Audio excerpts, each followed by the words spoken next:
in Paris. It's 72 degrees on October 23rd. Usually it's quite chilly by this point, and it's gorgeous. The breeze just really picked up. It's supposed to get really, really windy tonight and tomorrow, but look at this weather. And I wanted to come here just because it's so beautiful, and they've changed out a lot other plantings to these great big mums that I'll show you. But this was part, when we did this live walk around the Luxembourg, I think well over a year ago, I intended to come down this way because this statue right here is one I love. And we couldn't get down here. It was back in May because there was, I think it was even May 2021, I think. It was closed off because of a monument that's right past us that I'll show you. But I wanted to come here because I wanted to share what this is right here that gentleman's looking at. So I'll just give it another minute. You guys can enjoy this beautiful weather. I mean, look at how gorgeous it is. I hope it's lovely wherever you guys are. It's supposed to be like this for the rest of the week. Maybe a little bit of rain, but you never believe it until you see it.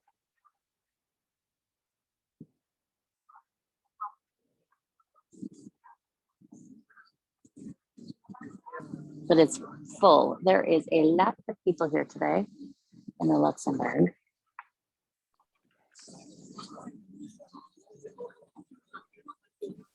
All right, we'll just go ahead and I'm assuming everybody's getting in because I made it so I don't have to let you in. So hopefully this is a little easier.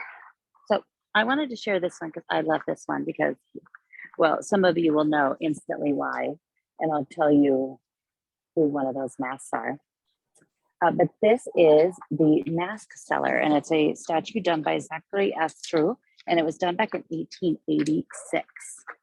And it's just such a great little placement of it here, kind of a major walkway to come in. The gate to the Rue de Médicis is just the next row over. But this one is of this young boy that's a mask seller, and up there in his hand, way up there, the mask is of Victor Hugo. It used to have 3 masks that hung down in his hand, but those have disappeared long ago. But then there's these gentlemen all the way around it.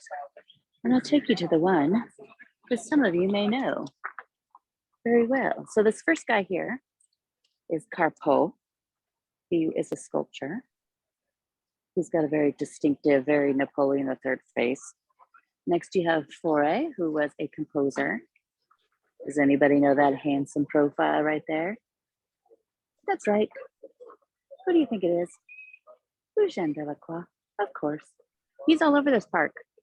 I think we're going to do a Delacroix specific walk. We'll have to start at his house and his museum and work our way through.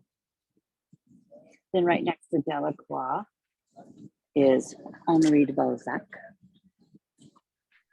This fella right here is Corot, the painter. And it's weird because some of these, most of them have eyes, but some of them don't. This is Jules Barbery Dorier. He was an author. Then next to him, we have Alexander Dumas. Chrissy, there's your guy. And this one, he doesn't have any eyes, which is kind of crazy. He's Hector Berlioz. So, but this is him. And on his shorts, I was taking pictures of him zooming in, and somebody probably thought I was some sort of weirdo. But on his shorts, it's even, there's even like a little relief of like a gladiator scene. But look at that view here in this light. I'll back up a little bit. Look at that. Isn't that lovely? I mean, it can't get much better than this weather we're having right now. I guess it's from coming up from Africa. That's what I saw on the news. Here on this side, that's where the greenhouses are. There's some more big greenhouses on this side of the park. I got to go in there a couple of years ago. They're not open to the public, but they're really cool. They have it's where they also have some of the trees that they have for the orchard. They also have orchid gardens in there. which you don't see in the garden itself here, but it is a working research as well.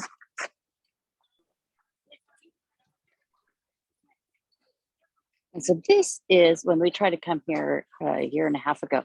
This is why we couldn't, because it was May and it was the date they were doing a special ceremony here. This is called Le Prix, and it was put in place in 2007. It's done by Fabrice Hébert, and it was done in remembrance against slavery. And on this side, it has veins. So it's kind of supposed to represent pain and hurt. And then there's the 3 links. And each one means a different thing. The top one is the abolition of slavery. And then you have the middle one, which is supposed to be the fear of modern day slaves. And this one here is kind of going back to the roots of its written word. And on the outside of it, it has all these different places like torture and more for death. And on this side, it just looks like great big huge chains with more words on here. Inhumane, death, freedom. And so every year around May 10th, the president comes and they lay a wreath here. So that's why we couldn't get in here. Get by here the last time. But this was just, this was put in under Nicolas Sarkozy, the president. So kind of just get it. Hopefully you could, this wind is really picking up. And so I want to show you some of the ones I really love over here too. There's over 107 monuments and statues here in the park. We've probably covered almost all of them in the walk. I should look because I have I have a map that I have crossed out all the ones we've shared. So if there's some we haven't shared, I'll check it and we'll come back up again. Especially once all the leaves fall, because then we can see some things even better. But most of them here are dedicated to, a lot of them are dedicated to authors and artists, including Delacroix. And you have this one, the Stendhal. This was the bust, that piece up there in the center was done by Rodin, designed after David d'Angers. And Stendhal was an author. His real name was Henri Bay.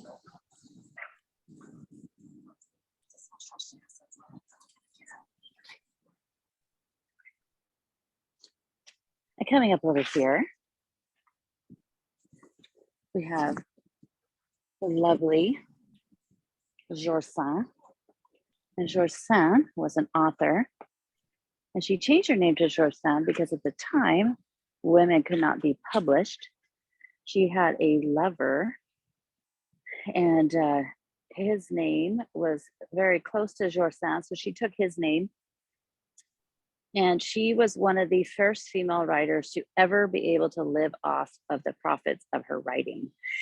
She is pretty well known. This is interesting. She's depicted here wearing a dress because she's very well known for dressing in men's clothes. And she did that because it was cheaper. She came from a very wealthy family, but she married this total cad. And he kind of wanted all of her money. And so he was spending all of her money while he was also sleeping with every woman that walked, including most of the household staff. And George Sand was not having any of it. So she left him finally and she moved up to Paris. And it was the reason why she wore men's clothes was because it was just easier and cheaper to afford men's clothes than to find women's. So it is interesting that she's depicted here wearing a dress because she's mostly known for wearing men's clothes. Another woman, Rosa Bonheur, who was an artist, who there's an amazing exhibit that just opened at the Orsay this last week.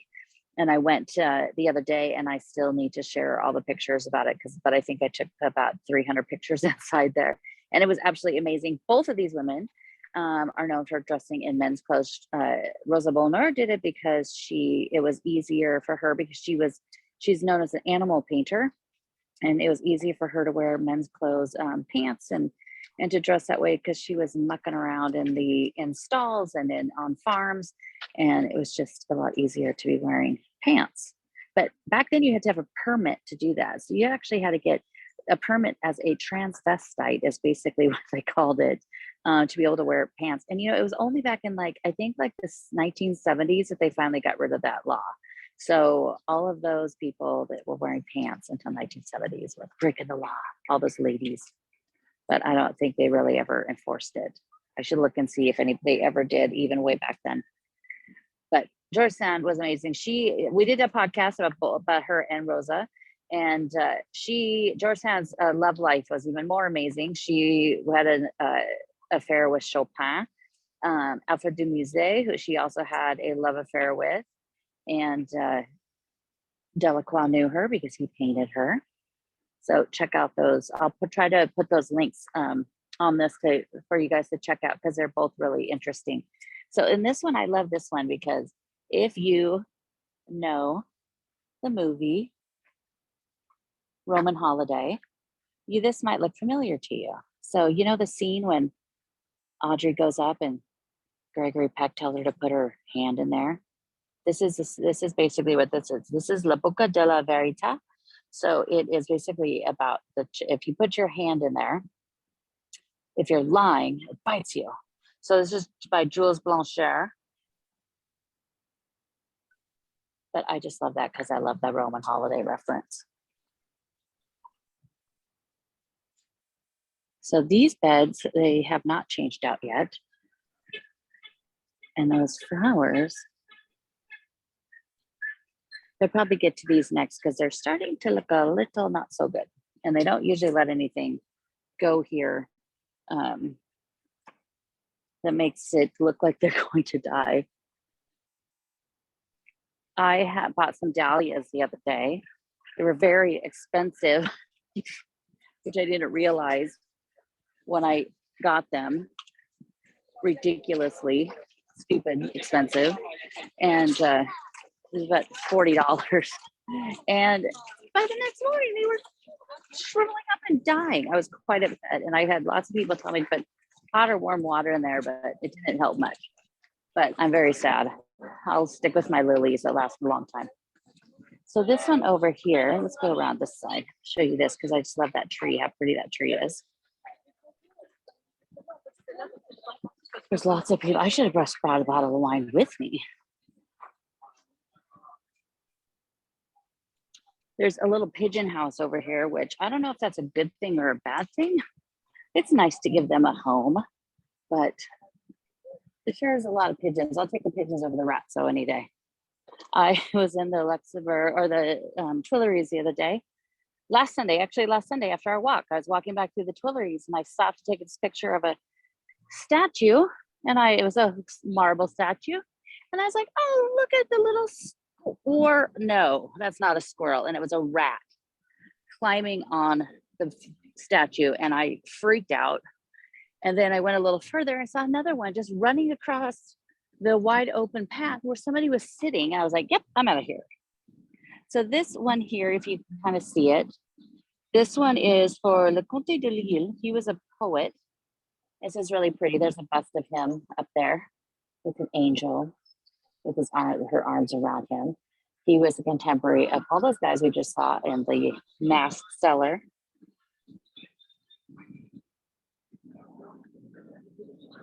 So it sounds like there's some music over here today. We'll go back around. Hopefully. I know in YouTube when you post this, if there's music, they don't like it, but we'll see how this goes. Of course, you have the medicine fountain. We'll come back, walk by there, because you can never get enough of that.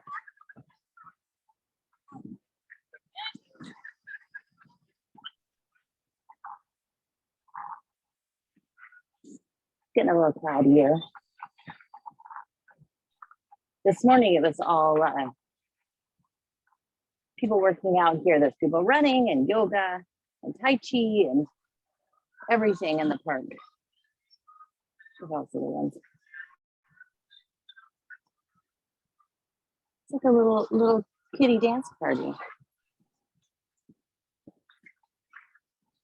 Hopefully it's not going to rain. I do have my umbrella just in case.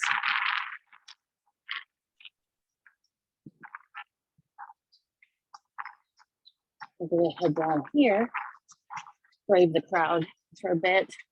I'll show you, we're doing a lot of work on the side of the Palais de Luxembourg.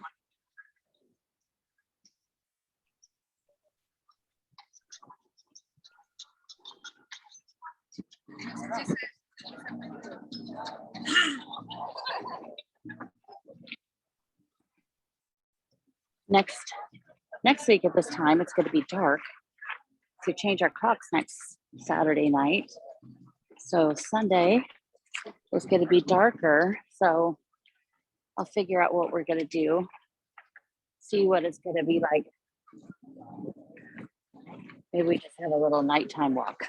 Look at that lady. She got something big at the Louvre bookstore.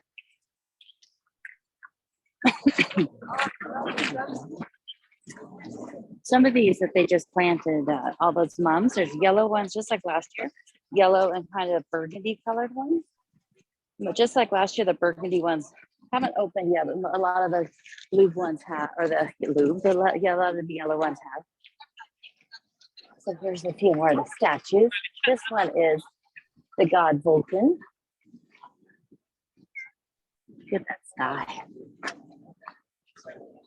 And now Carrie, who's usually our wonderful screenshotter, she's in Paris right now. I know she's here with her boyfriend, taking them all over. And it looks like I just missed them this morning in the Luxembourg. So there's David vanquishing Goliath. And you know that other tower over there, just yonder, peeking out. Look at how many people. Sir, get off of that. Yesterday morning, somebody was trying to walk through the grass and I went, and then the other lady's like, I don't think we're supposed to go there. I just try to keep the place beautiful. So this is Calliope. She's one of the 7 muses. She's the muse of song and dance. Not to be confused with Kira, who was also a muse from the greatest movie Xanadu, played by Olivia Newton-John. There's a bunch of paintings in the Louvre about the muses that were done by Eustache Lesueur, and I love them, and I did some videos about them that I will share.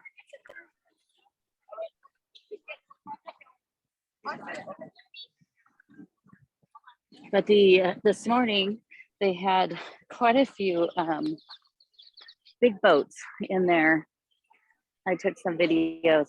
They had quite a few adults that brought their very large boats here. They were radio control ones around the basin. And I've shared the story a few times about these wonderful boats. But these boats go back to the mid-19th century, and they were added here by a gentleman that had a little store over in the first, and he made these boats. And so he would sculpt and create the boats out of wood, and his wife would sew the sails on them. And they had all of them, and they were selling them. But then the Luxembourg added this basin in. So he contacted the Senate, because it's the Senate that oversees it, and said, hey, can I come there and rent these boats? And they said, sure. So it's still the same family, 3rd generation now. And they say some of the boats are still the original boats. Look at that, they're really picking up some wind. It's a good day for a sail.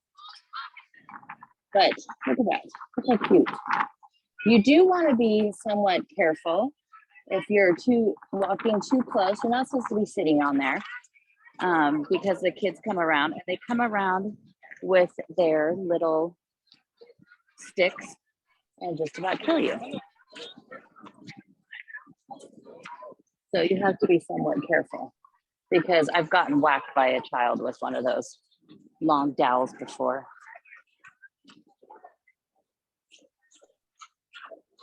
So here is the Palais de Luxembourg. And I have shared the story of the wonderful Medici cycle done by Peter Paul Rubens. But this was built, of course, by Marie de Medici. She built this after her husband, Henry IV, was killed, because she wanted something that would remind her a little bit more of the Petit Palais that was in Florence, where she grew up. So she had this one built. She wanted originally to have Italian architects do it. And this is when she was a regent of France. So for Louis XIII, because he was only 8 years old when his father died, he had to be 13 years plus a day. So they said, you can't be the regent of France and have Italian architects. So in turn, she had to send French architects to Italy to do research to create this.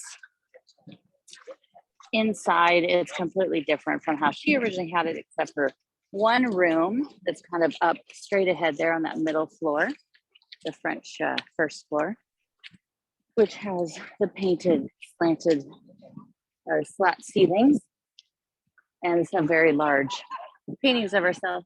This is the Senate, so it's not open to visit except for that one weekend a year, maximum in September.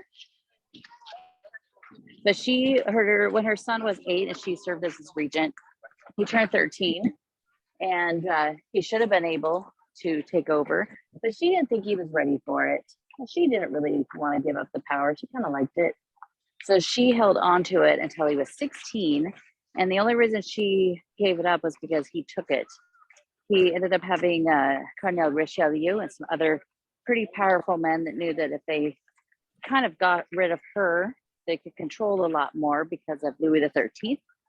And so she got ousted and sent off to in 1617. She was locked up in the Chateau de Blois, where she stayed for about 6 months until she escaped. She literally crawled out the window from sheets that she tied together. She got out. And then when they found out she had gotten out, they found her, they locked her up again. And different mediaries would get between the mother and son, and they'd work out a deal. And then she'd come back and things would settle down and she'd be back here into working on her palace. And then as soon as things started to calm down, she was like, great, it's a great time to take over again. So this time she had Anne of Austria, Louis XIII's wife, and thought, oh, great, I'll get Anne on my side. She'll hate Richelieu too, and we'll get rid of him. Well, then she started doing that, and they were like, why, Mom, do you not learn? You just never learn. Now we're going to just lock you up again. So she kept getting locked up. She finally came back, finished up everything. She was going to leave again. She was going up to Belgium, and Louis had her intercepted and had her, basically, he took all of her money and her jewels. She went off to Belgium and she ended up staying with the family of Rubens, Peter Paul Rubens, and that is where she died. And the next year after she died, Louis XIII died on the anniversary of the same day his father died. How is that for? It is quite a story, and a lot of that story is depicted in the 24 paintings by Rubens that I love to share with people when I take them on a tour of the Louvre. It's one of my favorite rooms there. And half of the room is kind of based on the truth, and the other half is not so much. That's the Greek actor there, practicing his lines.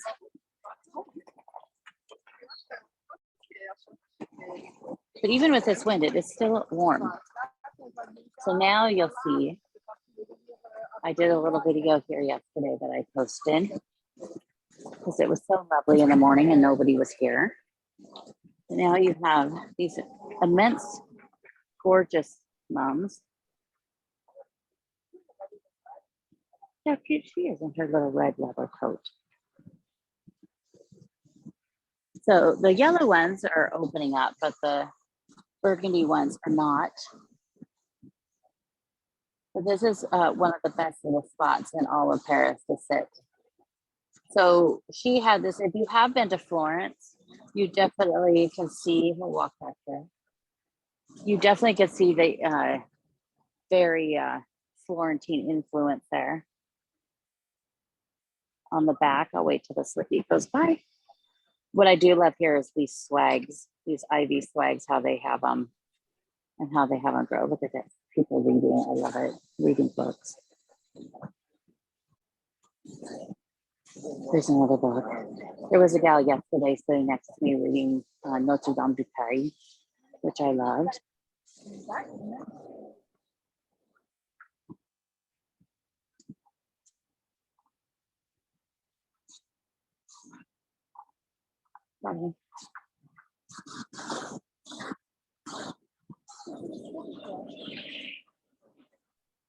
So the back part of it looks very much like what you would find in Florence. This guy's reading his comic book. Yeah, look, I'm just gonna break the rules and stand over here.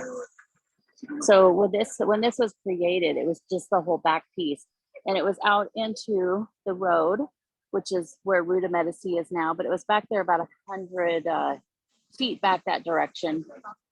And when Haussmann and Napoleon III were cutting through the city, they ended up taking it apart stone by stone and moving it to here, which is not how many of the other things fared during that period of time. But so they moved it over here, and then the artist and sculptor Daviau, who did a lot of the stuff under Napoleon III as well, he ended up having these other pieces added to it. At the very top, you have the two rivers. So you have the Arno in Florence, and the other one's supposed to represent the Seine. And then you have the crest of Marie de Medici in the middle. So on the left is the Medici crest, and on the right is the fleur-de-lis of the Bourbons. So one of my favorite things is actually in the back. And when they did all the work on this, we got the fountain working. It's not turned on right now. I'll just take you in the back here and show you. Look at that light. So sunset's about, last night it was 6:48. I did a little video hoping we were going to get some fantastic sunset, but it was still beautiful. It just wasn't all the beautiful pinks and oranges that you hope for. There's a Rue de Medici here. The Tres Cafe is over there, which is great. There's a red wheelbarrow bookstore. It's kind of a disorganized mess in there. If you want to go try to find something, good luck.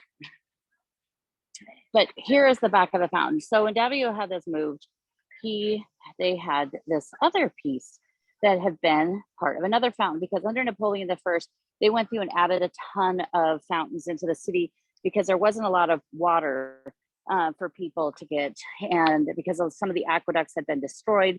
So there he put a big focus on adding more water into the city. And so this was one that was down on Rue Vaugirard a little ways, and it was going to be destroyed. It was also against a wall. The Fontaine de Medicis was also once against a wall. So when they moved it over here, the whole back was exposed. So they thought, hey, this is the perfect place to put this fountain. And what it is the story of Leda and the Swan. And Leda and the Swan is from Greek mythology. The swan is Zeus. And Leda was this beautiful mortal that he wanted. But a mortal could not see him in his god body. So he turned himself into a swan and he seduced her. And so he seduced her, and she ended up getting pregnant. But she had also had sex with her husband that day, and she got pregnant. And they said this totally could happen. So she ended up giving birth later to 2 eggs. One of the eggs had the twin children of Zeus, and the other had the twin children of her husband. See, completely plausible. There is a bit of I saw online, some people trying to get rid of this, cancel it. Some of the images in art of Leda and the Swan, and I always love finding them, can be extremely naughty, very, we'll just say sometimes the necks of the swan is in places or heading towards places. I'll let you figure that one out. But I saw this thing online saying that they wanted to cancel it because it is the swan attacking her, raping her. But I'll let you have your own feelings about that. But, oh, so look, it says Jacques Bros architect, 1620. But it's really beautiful. So I had never seen, so water comes out of that, the swan's little beak there is bronze, and water comes out of that. So they have turned it off, but there's usually water coming out of that, and then the 3 gotettes that are underneath it. So it was kind of cool to be able to come back and see it all turned on again.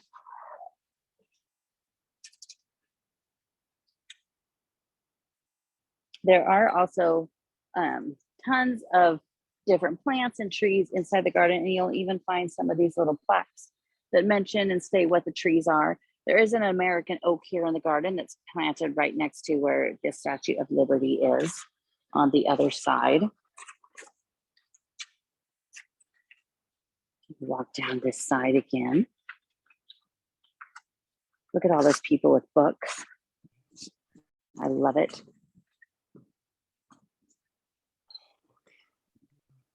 I'd love to get back inside that little door.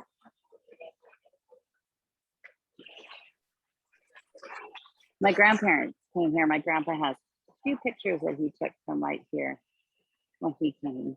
Oh, look, she's got a highlighter. Oh, she has a highlighter there. I love it. Another book. Oh, okay. I'll just straddle the tree here for a second. Oh. Some people.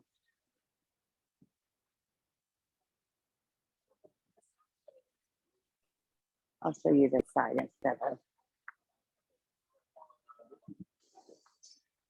another book and another book. Do you ever see this where you, like, if you go for a walk in the park near where you live, do you ever see people as they're reading a book, actual book or a newspaper?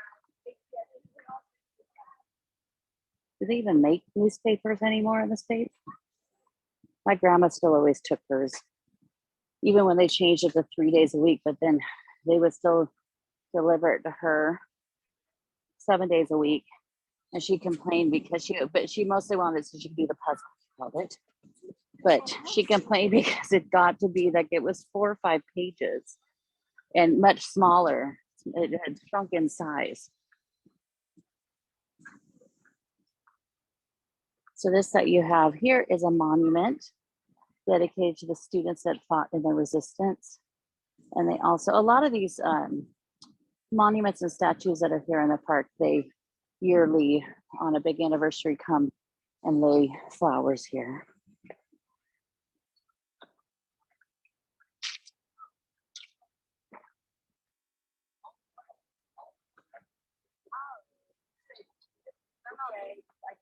And then this one coming up here, I love this one.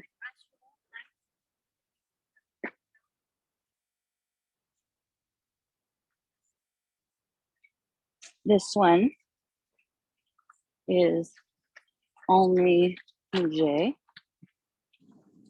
He is the one that wrote a little book called The Scenes of Bohemian Life. You might know that book as what they turned into La Boheme.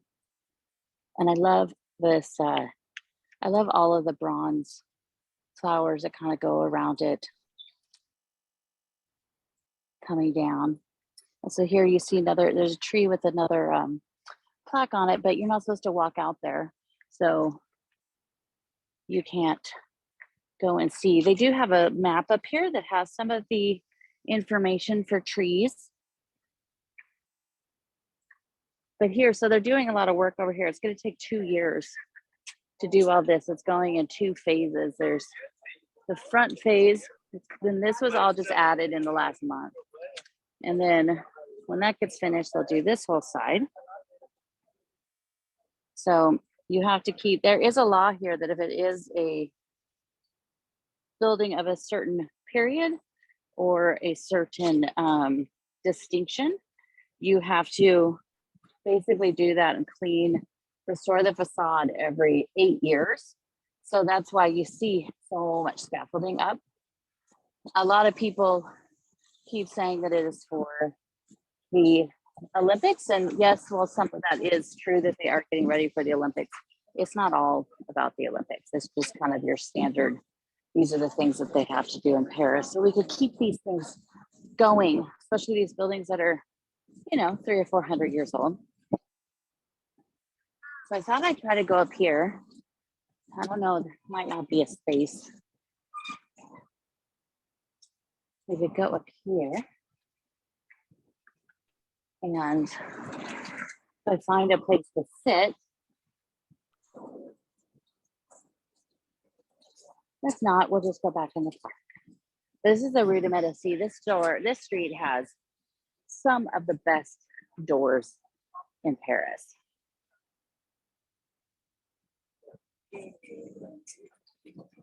Oh, Petit Suisse. It's a great little restaurant right there. They have delicious salads. This lady has great coat on. I think I'm going to start there's a very popular Instagram of the everyday Parisians, or, they just post all these pictures of everybody in their khaki trench coat. I think I'm going to do one of all the real Parisian women and how they really dress. Okay, it's very windy. Maybe sitting here might not be a good picture. Let's see. It's busy. Let's go up a little ways.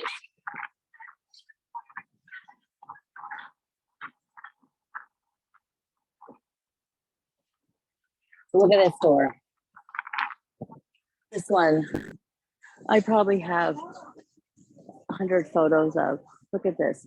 And then like in the winter time, you get it where the sun comes through the trees. Look at that. It's a gorgeous, gorgeous door. Also the color. Bonjour. That's the Tresgal.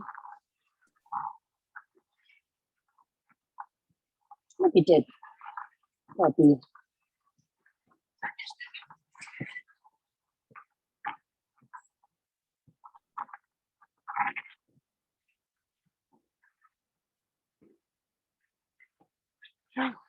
Roller skates. I think I'd be terrified to try to roller skate here on a hill. Even though I fancied myself, I was going to grow up to be a professional roller skater again because of Xanadu. So we might be, because all of these cafes already have their little temporary walls. So why don't we just go back in here? Unless there's a spot on the corner. I want to make sure you guys have a good view. Demand affection and love subservience, but they don't like them. Go. Haagen-Dazs has a seat. We'll just head back into the garden.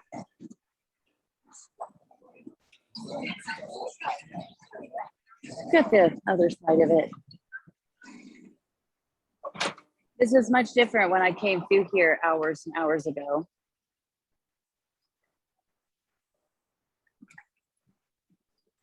If you are unmuted, if you could just mute yourself back just so that everybody could hear, that'd be great.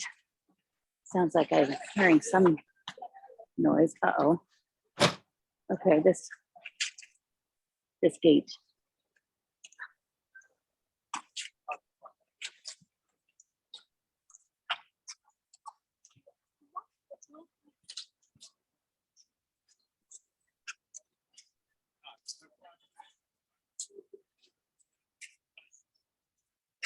They are going to close it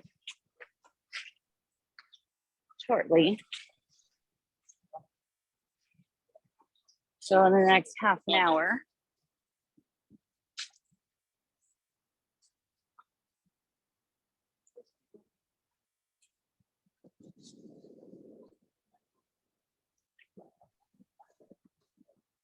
We'll come right over here, find a seat, which could also be difficult. Or we can stay in someplace.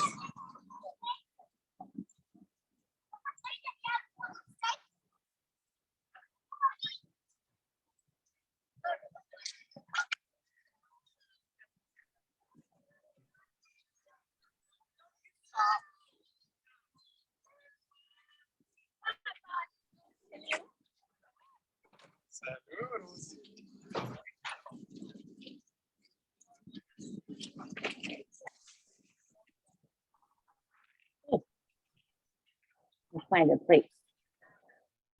I don't want to sit and bother somebody if they're trying to have a lovely little chat.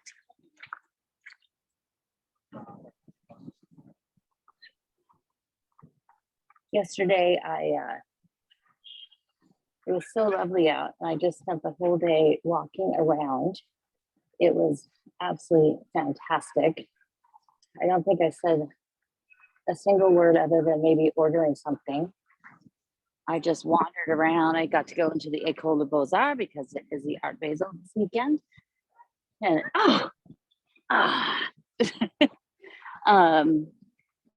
you could go into the École des Beaux-Arts, which had a really interesting contemporary art exhibit, but I basically went because I just want to be able to get inside there. And I have a couple times before. It is open to the public a little more often than most of these places are. And so sometimes they do exhibits.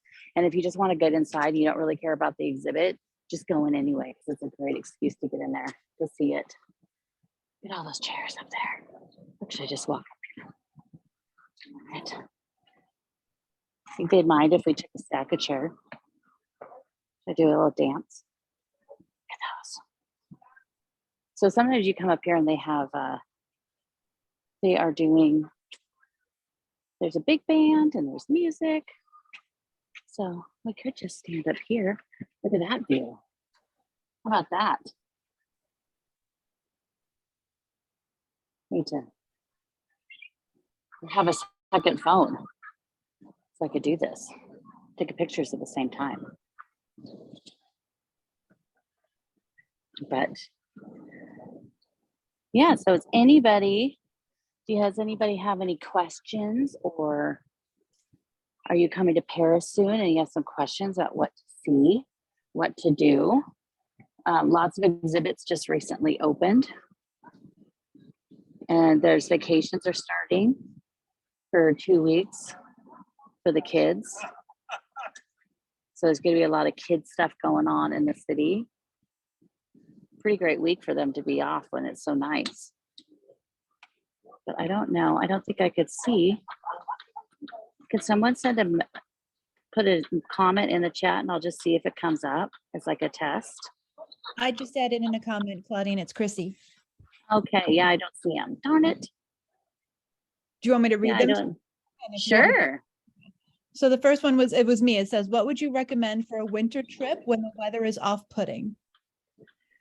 You know what I do when it is winter here and it's cold, or it's kind of, if it's cold, just bundle up. But if it's rainy and cold, it's kind of ugh.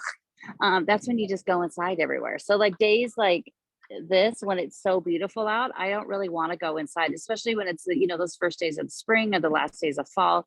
And last year, the week between Christmas and New Year's, it was 62 degrees. So who knows anymore what the weather is going to do. I had to get, when I got here, thankfully I brought my trench coat as well, but I had to go buy things that weren't huge sweaters.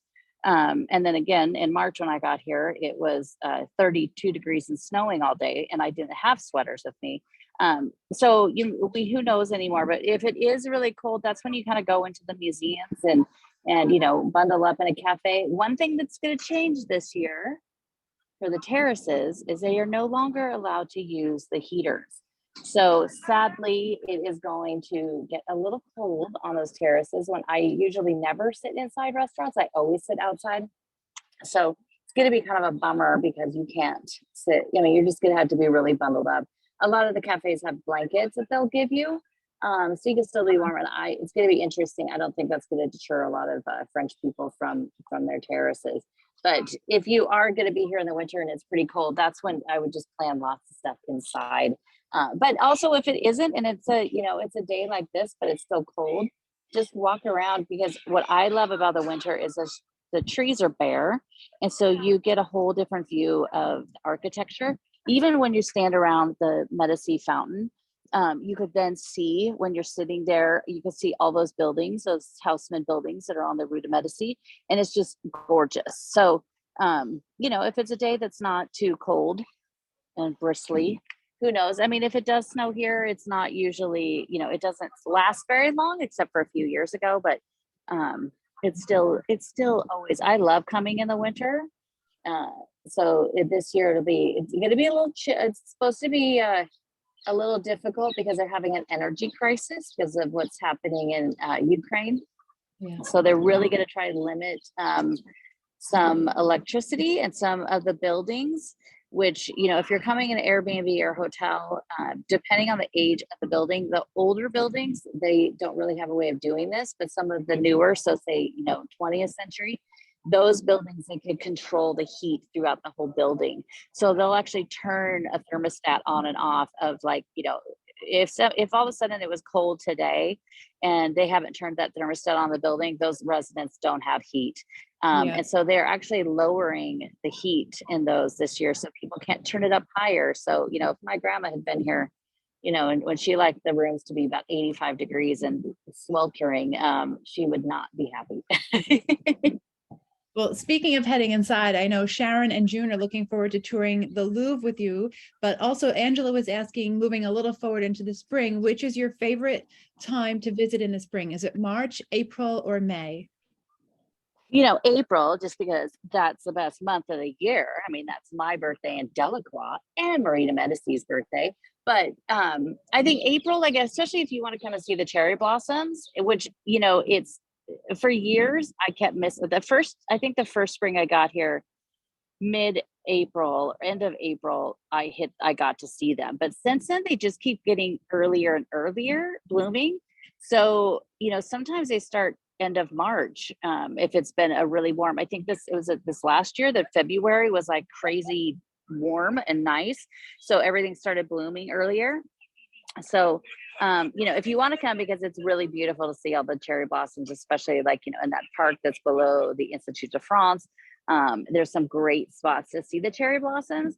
I would say April, May, because it's going to just be warmer. March could still be pretty cold and windy and wet. But, April is April in Paris. I mean, they wrote a song about it. Diving back to the Louvre a little bit, Angela was saying how much she loved your tour of the Louvre. So while we're waiting for the next question to come in, can you tell us a little bit about how you structure or adapt your tours for the Louvre for your specific requests? Oh, well, thank you, Christy. As you all know, if you follow me, you know that the Louvre is my favorite place in the world. And so all of my tours are private. So I don't do them where it's like Thursday, 9 a.m. It's the Louvre. It's basically, if you book the tour, it's just you or whoever you have with you. And it's all custom to what you want to see. So sometimes people just have never been before and they just want to go in there and they want to see the big things. They want to go in and see the Mona Lisa and Venus and Winged Victory, the three ladies, I call them. which is great. And so usually if you want to see that, I recommend we go first thing in the morning. Pretty much any tour of the Louvre, you want to get there first thing in the morning. And, you know, I take you to go see that stuff, and then I get you out of that area, because the Denon wing is where it gets the busiest, because that is where all of those are. That is also where the large format French paintings are, including Liberty Leading the People and Jericho's The Raft of the Medusa. And that is, so when people say, and it just breaks my heart when people say, oh, don't go to the Louvre, or the Louvre is crazy. There's only one part of the Louvre that's crazy. Once you get away from the area the Mona Lisa is you could be by yourself. In the Sully wing and the Richelieu wing, you could almost be completely by yourself, except for the guard that's watching the room. And so usually sometimes people want specific. I have a gal coming in March, and they sent me a 6-page spreadsheet of all the things that she wants to see. And it literally kind of just made my heart leap when I saw it.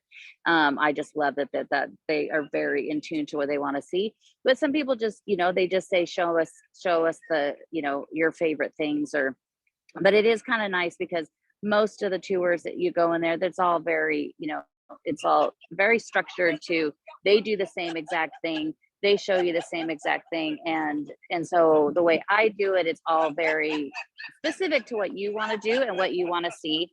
Sometimes people just want to hear all of the stories behind everything. And that's what I do love to share too. Yeah, Renee is just saying that touring the Louvre is wonderful with you as well. We're just waiting for some questions to come in. So if people thanks, ladies, to ask, I look forward to seeing Sharon in June this Friday. I'm so jealous. I wish I could be there. Look, somebody left some books here. Which is your favorite piece of art in the Louvre, Claudine? Oh gosh, I know. Questions. That's like somebody saying your favorite child. I mean, I do love, of course, Delacroix. But like, I also love the Raft of the Medusa, but then I love the Medici cycle. I love the second floor of the Sully wing is all French paintings, and it goes all the way around that whole entire back square. That's the Court Carré. It's all French paintings, and it's all chronological. And I just love to just go there sometime in the morning and just pick a room, and then I just start going through and reading every single thing. And I've probably done this like 6 or 7 times. And but those ones are where you could find up there, they have 2 of the sketches that Jericho did for the Raft of the Medusa. So you get to see his first and second sketch, so you're basically, what I love about that is you're seeing inside the mind of the artist and what they wanted, what he was thinking, and how he changed it. So it's fascinating to look at like the first version, to the juxtaposition of how he had the raft to how he then changed it for the final piece. And those are ones you find there. So most people never make it up there. But I think and there's some beautiful portraits, of course, by, the gal you also love, Vigée Lebrun. There's some beautiful portraits up there. I love like the other day, I just was like, I'm just going to go and look for all the portraits, because then I love to look up who they are and who was that person and what's their story. And I don't think I could ever pick. I don't think I could even give you a favorite wing. That's how bad it is. Angela's just asked a great question. She's asked, has it sunk in that you now live in Paris? I think yesterday, just being able to have the whole day where I had no structure and I just was wandering around, the Luxembourg and everywhere, and just kind of was like, I'll just go where the wind takes me. I think that really set in. I leave in about a week and a half, a little more than a week and a half. I'm going to Texas, and I have a friend of mine that lives there, to Houston. And I actually have to go there to do my final thing for my visa. So I just have to basically go there. Now it's just basically, you just have to go there so they see your face, and then you turn around and they give you your passport and you're done. So I get to go do that. But I have a friend that lives there, and she has a ranch. Her family has a ranch outside Houston. So I'm actually kind of excited about it. And I'm also really excited about all the Tex-Mex and margaritas. But when I come back from that, I'm only going to be there about 8 or 9 days. And when I come back from that, I have no intention of leaving. There's no date. There's no intention of going back to the US anytime. And I think that when I get back, that's when I'm really going to be like, okay, now I really live here. I think that's fair. How would you, and I'm trying to just think about how to engage some of the people. Now that we're talking, you're in the Luxembourg garden, right? You're in the Luxembourg today? I am. So is this your favorite garden? And if maybe anybody wants to sound off in the comment chat section, which is your favorite park or garden in Paris? The first trip I came here, that first trip when I was here, and a friend of mine that lives in Italy, in Florence, met me here. And then after 6 days, we left and went to Champagne, and then we went to Florence. And it just really wasn't for me. I just really wanted to come back to Paris. And she's like, I'm going to always live here. You should just go back, just go back and have more days in Paris. So I did. And when I did, that is when I came into this park. And that was when I said, I will never live farther away than a 10-minute walk from this garden, because it's beautiful. I mean, there's the biggest part, there's the Tuileries, which is a very central in middle of the city. It's a different feel of a park. It is also beautiful. But the Luxembourg, I mean, it's kind of a living room. You've got every single, you've got pony rides for the kids and the carousels and chess tables and pétanque and tennis courts and the music that's here. And then I mean Parc Monceau is also a beautiful one. I know that you love that one. There's just, I mean, all of them are fantastic and all of them have their own charm, but I'd probably say Luxembourg's my favorite. What That's about Angela? What's Angela's favorite? Angela hasn't chimed in, but Renee has said that she's very fond of Les Jardins des Plantes. I think Catherine was saying. Yes. Judy Jacobs is saying that she's thinking that Luxembourg is her favorite. Mine for sure is Monceau. I think because it's home, that's where my kid's school was, so I go there every day. I find it very comforting to just meander around those follies and hear just not the real kids, but the kids speaking in French. It's truly charming. I love the Tuileries as well, but I do feel that as much as I love walking through there, I feel that it's a very American park. And I say that only because there's so much English spoken there. Yeah. Sharon as well likes Monceau because it's manageable as well as beautiful. Sharon Cocotte, forgive my pronunciation, says Pacobut. And Angela, here she is saying Luxembourg is her favorite, but Monceau is a close second. Yeah. I think Monceau and Luxembourg have that same kind of feel. Just the way that it's, that you meander around. The Tuileries is beautiful, but it is, it's very French and very straight lines. And it's just, it doesn't feel like it has all of the little pockets and charm as much. And also that's where I saw two rats. So which they're in all the parks, they're everywhere around this city. But now I will be looking down. I went through there the other day because it is the Art Basel this weekend. And so they have a bunch of sculptures over there. I went through the other day, but I'm going to try to go by tomorrow and see, because it's going to take them a few days to take everything down. And I took some pictures that I need to post of that. But they have contemporary art all over there, as well as there's something in the École des Beaux-Arts that I mentioned, and also at the Delac. And June Jacobs hit upon an absolutely fascinating and true point. She's saying the Tuileries seems a bit commercial somehow now, which I definitely agree with now that we see billboards hanging on the Louvre. Yeah. Definitely. And it's, there's all those restaurants there, which is, I've done it where I've had like 45 minutes in between tours to just find a place and get a salad as quick as I could. But there is, it is kind of, it is a lot more of, during the middle of the day, a lot of Parisians take their lunch and go there. It is overseen by the Louvre. This garden's overseen by the Senate. But the Louvre oversees the Tuileries, so that's why the gardens there are always so beautiful as well. But yeah, it is kind of a little more commercial because they do have those billboards, and they changed out the one that's on the Palais de Louvre. That's where, pretty much where the Musée des Arts Décoratifs now. It's a giant Gucci one with the other Ryan, not Ryan Reynolds, the other Ryan. One of those gorgeous guys, yeah. Yeah, one of those gorgeous Canadian guys. Yeah, exactly. Canadian Ryans. Totally off topic, but have you seen any filming for the upcoming Marie Antoinette? Because you're going to have it much sooner than we will in the States, if at all. Yeah. It'll be plus the Marie Antoinette show. Have you seen any filming or any? I haven't. I know that they were doing a lot of stuff at Versailles, and I know that they were working with the chief curator. It's the same production company that did that show Versailles. Hmm. So it is, which is interesting because it's a French TV show, but they film it in English. But it's the same company. It's the same, so they're working with a curator, which I was really happy to hear about because that means it's going to be a lot more, closer to her real story than how they just, take things off and just kind of base it on that. But I haven't seen anything here. What did I see? There was something on the Pont des Arts the other day, and you kind of cross it, and it was, I don't know what it was. It had a bunch of 20-year-olds dancing and filming it, and they had it so you couldn't walk across. But there's always something. There was something recently where they were filming. Was it Michael Douglas is playing Benjamin Franklin? I think they were doing something. That will be amazing. Yeah, and he was just recently. Somebody sent me a video of him here in Paris, and they're doing the Napoleon that has Joaquin. The Dornishman harassed.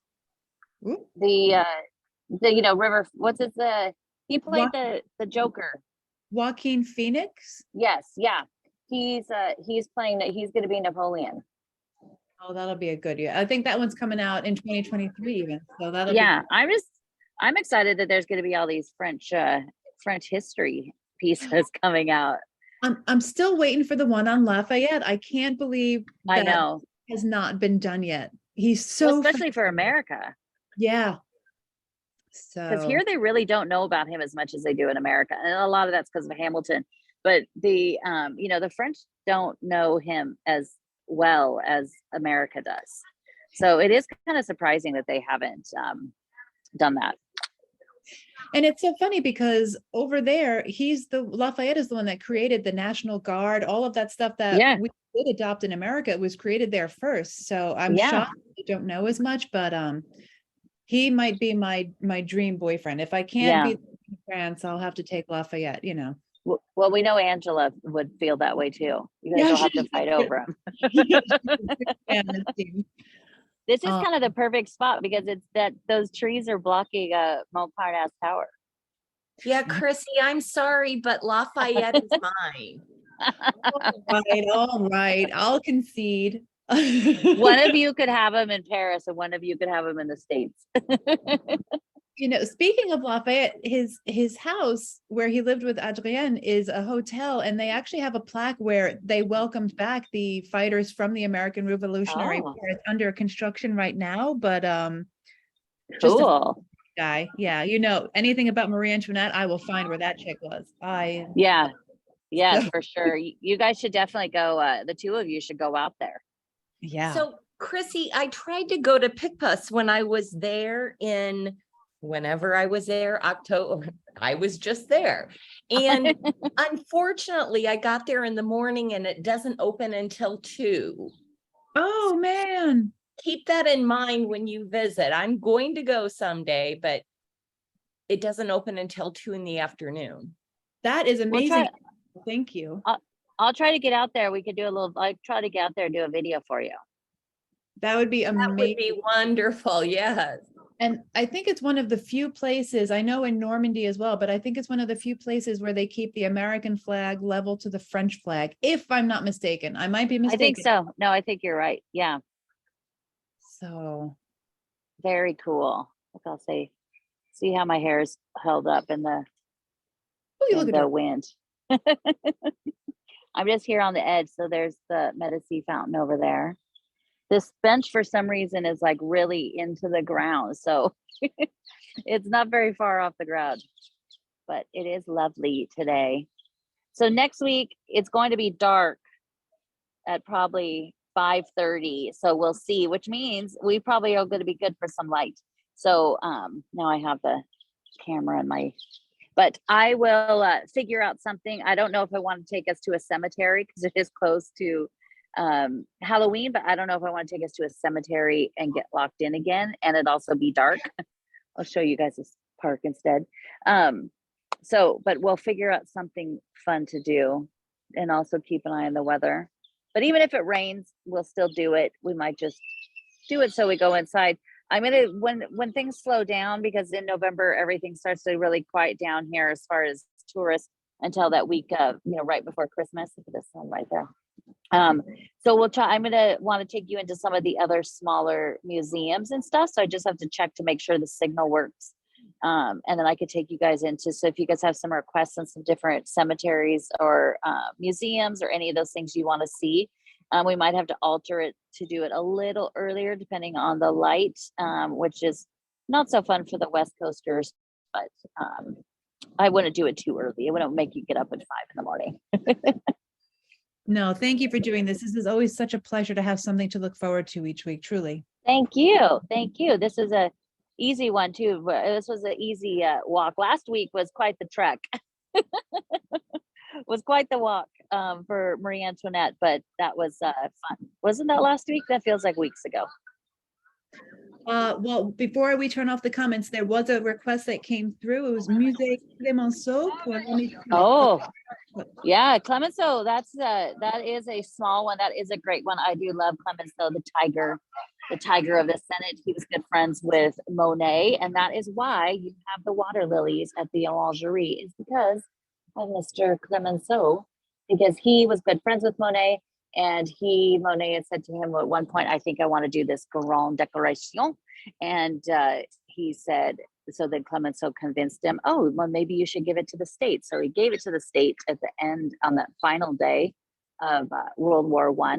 And then he was involved in deciding where to put them. And originally they were going to build a building out behind the Rodin, a museum, but then that was turned down because they thought it would be too, more modern compared to what the Rodin Museum looks like, and it's Louis XIV style. And so then it was put into the Orangerie, and Monet was actually involved in how the room was shaped and with the light, because what a lot of people don't know is if you do go a couple different times of the day if you can. Because the paintings will change because of the light of coming in overhead. So if it's a really bright day, they'll look different than it'll be, before night. But sadly, Monet did not live to see those finished and installed. But at the end of his life, he kind of freaked out a few times and even slashed one of them up, and it's hanging there. If you get real close without them yelling at you, you could actually kind of see where it's patched back together. But he and Clemenceau are very good friends, and they have a small thing in the Orangerie, literally a room. I was so excited to see it. It was literally a room, a teeny tiny room, more of a hallway that had a thing about Clemenceau and Monet. It was really fascinating. But we could do maybe even try to do both of those. It'd be hard to do in one video. But all that fun stuff. And I am going to get started getting my newsletter out again. It's just been impossible since I got here, but I'm going to get that going again. It might not be weekly. I might just do it every other week, but I am going to get back on that. Once I got here, I was working every day with tours, and so I didn't have a lot of time, but I'm going to get back all of those. And if you are coming to Paris, of course, contact me to do a tour. I already have quite a few of them coming in the spring. So you're coming and you just know the dates and you want to do a tour and you just have the range of dates, just even give me that, and I could put a little note in the calendar and we could talk about it as it gets closer. Excellent. Well, just a lot of things coming in. We're heading on around 12:15 or 6:15 for you, so just a time check for you. But are there a few more questions? There was no more questions coming in. June says the Nymphaea are not as wonderful in the new Orangerie as it was in the lower level. I'm not as familiar, so I will leave that. I don't want to say the wrong thing. I'm truly not familiar. And those the paintings? The Nymphaea, I believe it must be the paintings, if I'm not mistaken. June, if you want to add additional context, but I've not seen them in such a long time that I couldn't speak to it if you paid me good money. Yeah, there is actually a contemporary exhibit, contemporary pieces that are kind of right when you walk in to see his, right at that little doorway that takes you back to the big oval rooms. And it was this woman, she's an American. She actually was living in Portland, Oregon randomly. And a friend of mine sent me a message because he is friends with her.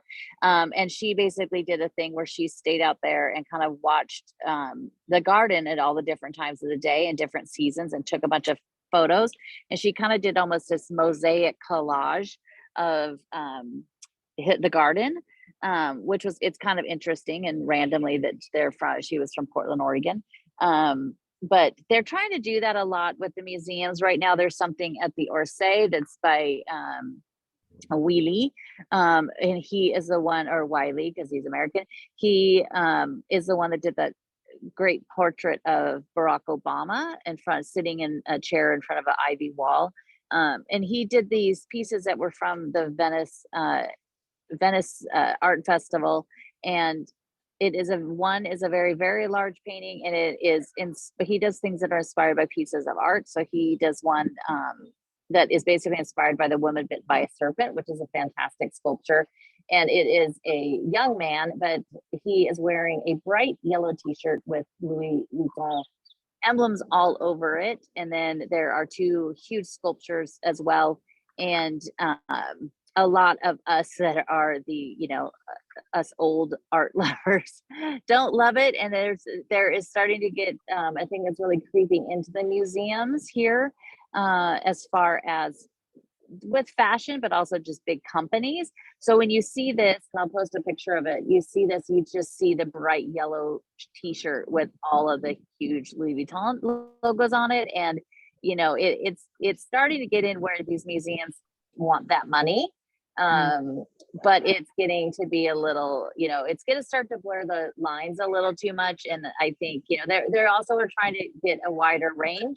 A lot of younger people don't want to go to the museum, so they're trying to do these things. It's exactly like the Lumiere, which is the immersive, which that also my friend Jacques and I also have problems with, just because if that gets you to go to the museum and then maybe you discover something else and gets you into art, then it's a great thing. But if that's all you see and you think that is what the art is, because there's no comparison in a million years to see a Van Gogh up close, where you can see literally the marks from his brush because he painted so thick. You cannot compare that in a million years to the projection that is on the wall, which those are really cool to see, but it is it's starting to get this little blurred line into that. And I really hope that's not where art starts to go. And a lot of these museums try to placate to that too much. My friend Jacques and I just sit there and complain about it because we're old. Don't put that. If that thing was in the Louvre, I'd freak out. But it's in the Orsay, which is a little bit, a little bit better. But if that was in the Louvre, I would not be pleased. But there is a new exhibit in the Louvre, and it's about still life. And it's the first part of it. The first 3/4 of it is great, and then the last quarter of it is all very contemporary, and it's very bizarre, and it's very disjointed, and it really doesn't make any sense. And it's just kind of, why is this here? And so it's very interesting. Laurence Ducard, who's the director, the first female director at the Louvre, she came from the Orsay, and she was the one who also kind of brought in a few of those contemporary things. And so I just hope that they don't it's the Louvre. It's not, go ahead and put that at the Pompidou and those kind of places, but don't touch the Louvre. Fair is fair. But if it gets you to go, that's what, it's like the Beyonce video. If that's what got you to go into the Louvre, which has got a lot of people to go, was after Beyonce did a video there, to go in. And I've had clients that say they want to go see all the art from the video. So that was the first time I watched the video, was to see all the art that they had. And then that's great. That's great. And it gets people to go in there and they love it. That is just really great. So. Neat. Well, we are all right on comments again. Just a lot of thanks coming in. Thank you, Chrissy, for helping. Of course, it's my pleasure. And I could hear they're blowing the whistles to kick us all out of here. You could hear they'll start to just shove everybody out of the way. But yeah, so again, I mentioned last week for my Patreon people, that is a really lovely way to support, and it could be as low as $5 a month. But I am going to start doing it. I'm going to start this week. I was getting everybody a chance to get back to me and let me know what their Instagram was. And I'm going to start doing some Instagram stories just for you. So if you are on Instagram, I had a lot of you I went through and found, but there's probably half of the people I didn't find. If you're not on Instagram, it might be a good time to sign up for it. But I'm going to start putting some stuff in the stories and videos just for you. So I'll put you in there as a close friend so you get to see those stories that nobody else gets to see. And I'm going to start doing that this week. I was just trying to give everybody time. I sent everybody a message, but you could, if you want to support me on Patreon, it's Bleu Blanc Rouge.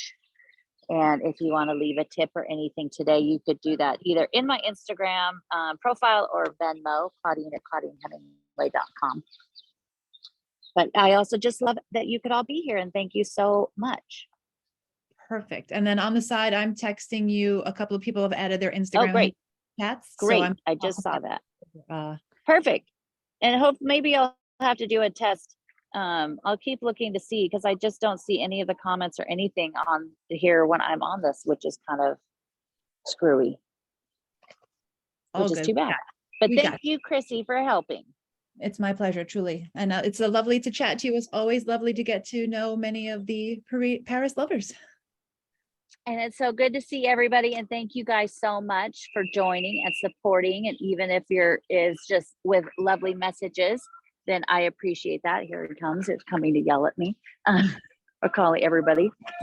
Let's see, I'll show you. Oh, here he is. It's like, move it along, move it along.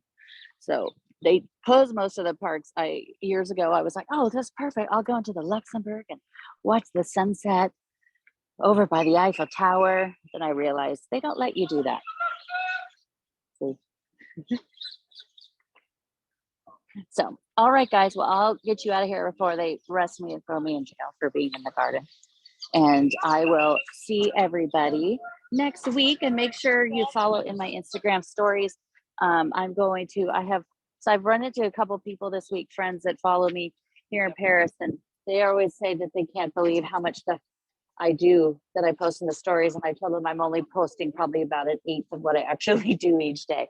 So I'm going to try to get better about posting all of those, but I always want to post so much about what the art is or what I saw. And then I'm just kind of exhausted at the end of the day. But make sure you're following on Instagram, Claudine Bleu Blanc Rouge.